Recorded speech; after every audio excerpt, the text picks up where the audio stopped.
Hello, War here, and welcome to my new and improved build guide for my Facebreaker duelist. This character is a very powerful character, have no problem doing at Siri, can do the whole labyrinth without any problems. He's a very fun character to play and not expensive to build. So, let's get to take a look at my passive skill tree and the gems and gear I'm using.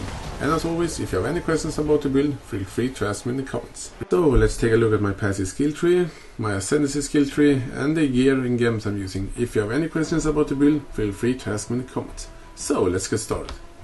I'm starting as a duelist. You can do this build as a marauder as well, but I prefer the duelist. I went for the physical attack damage here in the beginning, and then I took armor evasion and life nodes here, all of this. I went for Master Arena, which are a really powerful node to this build because it increases your range with your Cyclone. And also give you a life free and some melee physical damage and a good amount of strength, which are nice.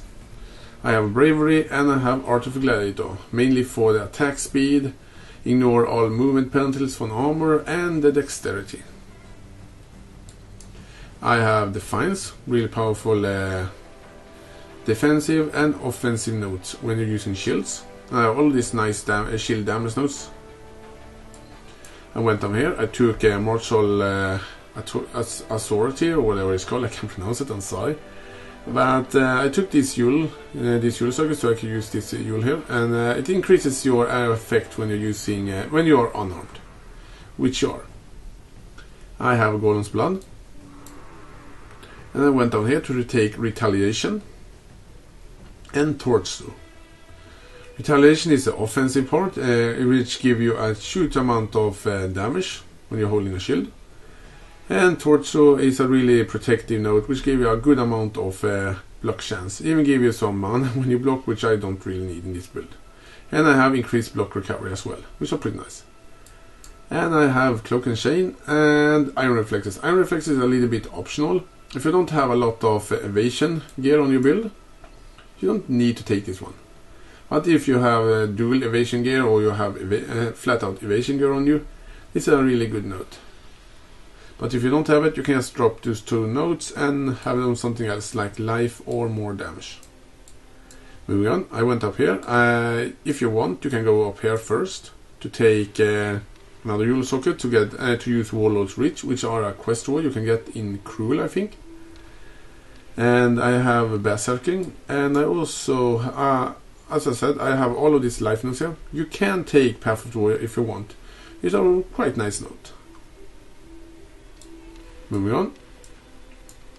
I went down here to take Bloodless, which actually helps you if you want to do some PvP, because enemy can't leech life on you, which can be a big deal for some enemies you're gonna fight. But this is not a really good PvP build by the way, but you can get the job done. You don't need Unwavering Stance if you don't really want it, because when you're using Cyclones, you can't get stunned. But if you stop using Cyclone and just standing a little bit still, which you should not do in a Cyclone build, you can get stunned. So you can take Unwavering Stance if you want, but I don't see any point doing it, because you're using Cyclone. I have Lust for Carnage, which are one of my main way to get back life in this build. It's a really nice life leech nodes. And all of these nodes here. I have Solidarity, and I have Armor Mastery. You can take Diamond Skin if you need some more element resistance. I have Warrior's Blood, all of these life and armor nodes, this region node here. I have Heart of the Warrior, Born to Fight. I have Juggernaut, and all of these life nodes here, life and armor nodes. I have Barbarism, really powerful node. And I have Resolute Technique, which means that I can't, my attacks can't be evaded by the enemy, but I can't crit. But if you don't playing a crit Facebreaker, you can't crit normally, and you have to have a special amulet to be able to crit with Facebreaker if you're not playing as an assassin. So having Resolute Technique is a really good thing, because it makes your attacks more consistent. And I have a Combat Stamina. Really nice armor increase and a good amount of life and some nice amount of life regen. And finally I went up to the area of the Templar to take Century. Discipline Training, really powerful life note. And I have Retribution, good damage note, and I have Amplify and all of this in area of effect radius. So my Cyclone hits more enemies. And even do some nice amount of increased area damage. And that's pretty much my passive skill tree. So let's take a look at my Ascendancy skill tree. As you can see, I ascended to a Gladiator, which I think is probably the best choice for this build. You can ascend to a... You can actually ascend to a Champion as well, which would be powerful. But I prefer to have block chance in a build who using shields. And the one-handed speed and block chance is really nice because it gives you a good amount of increased block chance. Just this small note here. But a good amount of value you're gonna get from Painforge is really powerful, and I don't know what I said right there. But Painforge is really powerful because if you get hit, or if you get damaged by a hit recently, you will get 8% increased in block chance. And increased damage when you take no damage. So it even give you more damage or it give you more protection. I have a Violent Resilient, increase my damage by 4%, increase damage per hit when you blocked recently. And increase movement speed as well when you get hit and blocked. And I use Violent Combatant, which give me 100% of block chance is applied to spells. So spells is not really an issue for this build anymore. And I'm gonna show that later. So let's take a look at my gear I'm using and the games I'm using. And again, if you have any questions, feel free to ask me in the comments and I will do my best to answer them. First of foremost, you need to get Facebreaker, then you can, or you can't play a Facebreaker build. So you need to get these gloves here, but they're not really expensive and they are really easy to trade, or maybe you actually get them really lucky and actually find them. But you must have these gloves. Other things I'm using Abyssus, but it doesn't look like this one. This is just a reskin I'm using it, but it's Abyssus, and I'm mainly using it for the increase adds physical damage on it. Even it actually have really good armor and it have some nice attribute on it, but this helmet makes me take more physical damage, and the one that gives me melee critical strike multiplier or doesn't do anything for me. And I have this ring here, which give me a good amount of resistance. Actually, give me a really good amount of resistance, and it give me some good amount of life. And it's a really good ring for the adds physical damage to your attacks, which are a really big deal. Every piece of gear you can get flat physical damage increase on is a really powerful thing. I'm using this armor here. It's just a rare armor, which have really good stats, really good armor, really good life, really good resistance. It's just a really powerful armor. And try to get something like this, but you can use something like Belly of the Beast, which would work just fine. I'm using this amulet here. It's not the best amulet ever, but it certainly does the job well, and it have a good amount of flat physical damage attacks, life, and resistance. And this ring here is not a really good ring, but it's good enough and the best one I had, and it gave me a good amount of life, and it gave me some flat physical damage. But again, it could be better, it could have more resistance on it. Now using the Great Old One Sword, which are a really powerful shield. It's pretty much the best damage shield you can have to a build like this, because it gives you flat physical damage and attack speed. It also gives you life and chance to block spells, which even increases your chance to block spells. I also using Meglador as a girdle, which are a really powerful belt, and it's pretty much the best damage belt you can have to this build because of the flat physical damage. It even gives you a good amount of life, makes your life flask more powerful, gives you a little bit amount of resistance, and a really good amount of life of strength, which are nice. And finally, I'm using these boots here, Red Blade Tempest, whatever they are called. I can't pronounce it, I'm sorry.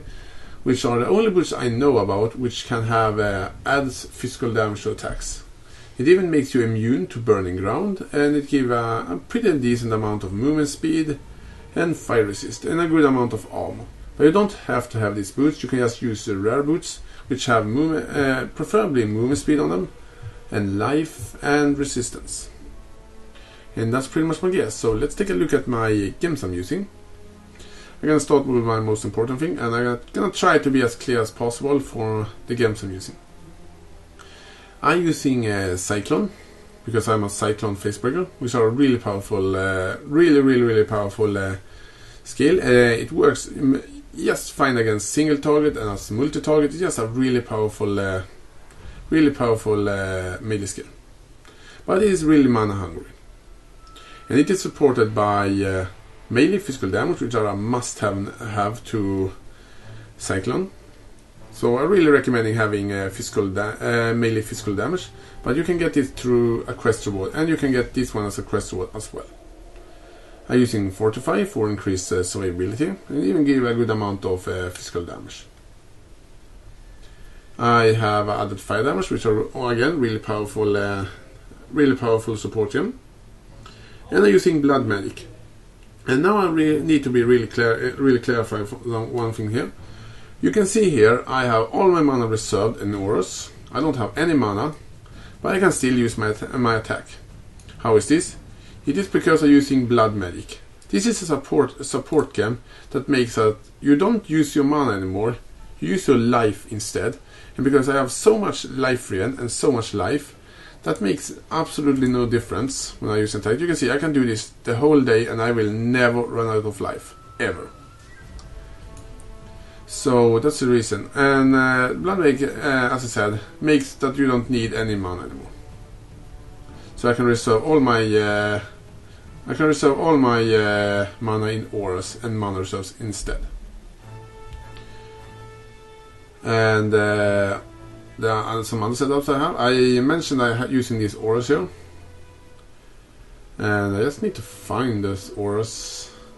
Well, anyway, I can talk about it. I'm using Hatred, which are a really powerful aura for everyone using physical damage. I'm using Herald of Ash, again really powerful. It's not an aura, it's actually a buff on yourself, because it doesn't affect your party members, but it gives you an additional 15% additional damage as fire damage. So it's a really powerful buff on yourself, and it even can help you kill more enemies, because when you're killing enemies, they release a small amount of fire damage around them, and that will hurt other enemies, and it will do quite a bit of damage actually. And I'm using Arctic Armor for that, a little bit of increased protection against physical and some fire protection. You don't have to use Arctic Armor, you can use something else, but I prefer Arctic Armor. And I'm using a custom damage taken setup, which are custom damage taken, which supports the Warlord's Mark, so I will curse enemies. And Molten Shell for a small amount of additional armor, and it just looks really nice when it just explodes and deals a small amount of fire damage to enemies. I also have a Reckoning, which actually do a fair bit of damage. As you can see there, it does 7,700 damage and just 3 damage, and because I block so much, that will actually kill a vast amount of enemies really quickly. So it's a very powerful skill, sorry. And that's pretty much it. I have Vengeance here as well, but it doesn't work with unarmed, so I just have it there for leveling up. And I'm also using Blood Rage, which are supported to Blood Magic. I'm also using Tempest Shield for that 3% increase block chance, and it's supported by a custom damage taken level 1. And that's pretty much my build. If you have any questions about the skill guns I'm using, please let me know. And I'm just gonna take the last one, which are the bandits. In normal, I help the orc to get more life. In cruel, I help the cretin to get more attack speed. And in merciless, I just killed all of the bandits and took the passive skill points. So I hope you guys like this episode, this build guide, and thank you all for watching, and I see you guys next time.